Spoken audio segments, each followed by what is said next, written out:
Moti i lek ka shkaktuar prishjen e rrjetit elektrik nëpër disa rajone të Kosovës. Prishjet e rrjetit elektrik janë theksuar më së shumti në rajonin e Dugazinit, konkretisht në Pej, Prizren dhe Gjakov. Gjithashtu edhe në rajonin e Mitrovicës janë shfaqur një numër i konsiderueshëm i prishjeve. KEC ka shprehur gatishmërinë që nëpërmjet punëtorëve në terren të sanoj prishjet në rrjetin elektrik gjithandej komunave të Kosovës. KEC kërkon nga të gjithë që nëse shohin ndonjë shtyllë të thyer, përqyes të këputur apo ndonjë anomali tjetër në rrjet, ta fotografojnë menjëherë atë dhe ta dërgojnë në kanalet e komunikimit të KEC-it.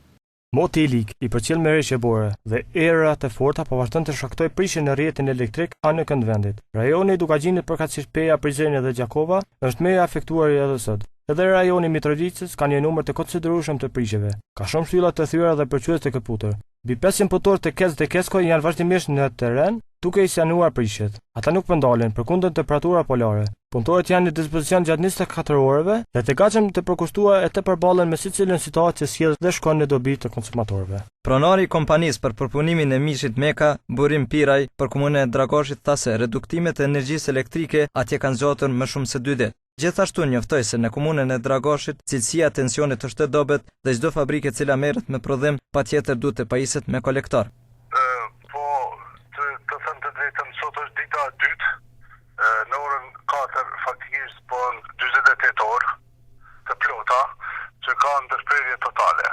Edhe cilësia e furnizimit të energjisë elektrike është në çdo standard. Cilësia e tensionit është e dobët dhe çdo fabrikë që punon në terren patjetër se duhet të përdorë edhe korektor. Besim Aliu, nga Instituti Hidrometeorologjik i Kosovës, ka thënë se në vendin ton temperaturat vende do të ulen dhe do të ketë rreshje të borës, por që ato do të jenë me intensitet më të ulët. Temperatura do të ulen dukshëm në vlerat e normales, minimale do të regjistrohen dikun minus 12 gradë Celsius, deri në mëngjes ato do të zbresin dikun minus 15 gradë Celsius, kurse ditën e diellit këto temperatura do të ulen deri në minus 19 gradë Celsius. Domethënë dita e diellit parashihet të jetë dita më ftoftë e vikendit. Aliu tha se temperatura më ulët të shënuar në Ferizaj minus 11 gradë, kurse temperatura më të larta regjistrohen në Dugazin minus 9 gradë. Tutje ai tha se trashësia më e lartë të shënuar pikërisht në Budakov dikun mbi 1 metër.